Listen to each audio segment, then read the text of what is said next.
छत्तीसगढ़ में यूथ कांग्रेस बड़ा कदम उठाने जा रही है। यूथ कांग्रेस अब ऐसे पदाधिकारियों को बाहर का रास्ता दिखाने वाली है जो संगठन में एक्टिव नहीं है, सक्रिय नहीं है।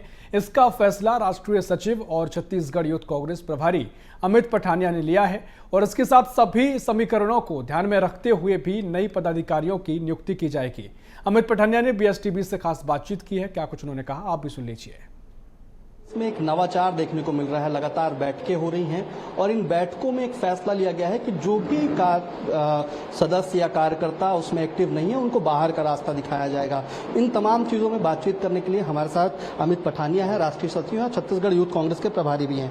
सर, लगातार बैठकें कर रहे हैं और इन बैठकों से एक रुख भी आपने अपनाया है। आप कह रहे हैं कि अब जो पदाधिकारी एक्टिव नहीं होंगे उनको बाहर कर दिया जाएगा, तो ऐसे में क्या नाराजगी नहीं दिखेगी?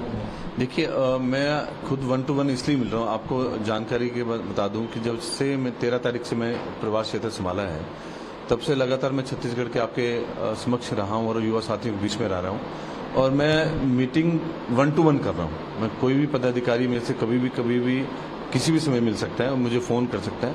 उसकी समस्या सुन रहा हूँ, क्या समस्या आ रही है, उसका मैं क्या हेल्प कर सकता हूँ वो भी कर रहा हूँ। परंतु अगर कोई आ नहीं रहा है, कोई काम नहीं करेगा तो वो पहले वाला सिस्टम नहीं चलेगा और युवा कांग्रेस जो है सड़कों पे तभी दिखेगी जब वो सक्रिय रहेगी।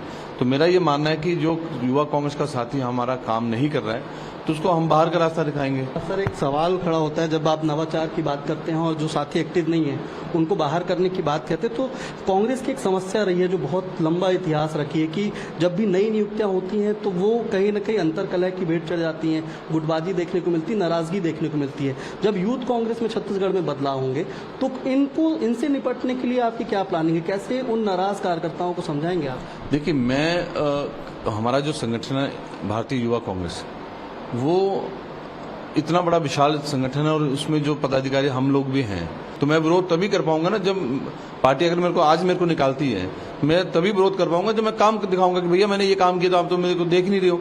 मैं ये कह रहा हूं कि मैं 13-15 दिन से यहाँ हूं। मैंने ये नहीं कहता मैंने 100% सारे कार्यकर्ताओं से मिल लिया हूं, पर मैंने 8-10 जिलों में 7-8 जिलों में जो दौरा किया है और जो ब्लॉक लेवल पे असेंबली लेवल पे मैंने जो बैठकें ली हैं, जिस जिले से मैं गया हूं, अगर वो पदाधिकारी वहां उस यात्रा में शामिल नहीं हो रहा है, अगर वो पदाधिकारी उस वोटर अधिकार यात्रा के लिए वो सीरियसनेस नहीं है, छत्तीसगढ़ के मुद्दों के लिए सीरियस नहीं है, वो हमारा एक सिस्टम फॉर्मेट बना विद IBC ऐप, उसमें सारा कुछ अपडेट होता है। आप उसमें फ्रॉड नहीं कर सकते। मान लो मैं काम नहीं कर रहा हूं तो मैं उसमें अपडेट नहीं कर पाऊंगा। तो मेरे पास सारा ऑनलाइन मामला है कि भैया हमें ये सब कुछ दिख जाता है, असेंबली में कौन काम कर रहा है, जिले में कौन काम कर रहा है और प्रदेश में कौन काम कर रहा है। तो ये अमित पठानिया थे, राष्ट्रीय सचिव हैं और यूथ कांग्रेस छत्तीसगढ़ के प्रभारी भी हैं। दो खास बातों पर फोकस कर रहे हैं कि अगर जो यूथ कांग्रेस का कार्यकर्ता एक्टिव नहीं होगा तो उनको सीधे बाहर का रास्ता दिखाया जाएगा। और दूसरी बात यह है कि आने वाले समय में बिजली बिल को लेकर के और अन्य मुद्दों को लेकर के छत्तीसगढ़ में यूथ कांग्रेस एक बड़ा प्रदर्शन करने जा रही है। ये संभवतः इतिहास का इनके सबसे बड़ा प्रदर्शन होने वाला है। कैमरामैन मनीष मिश्रा के साथ रायपुर से BSTV के लिए शिवम दुबे।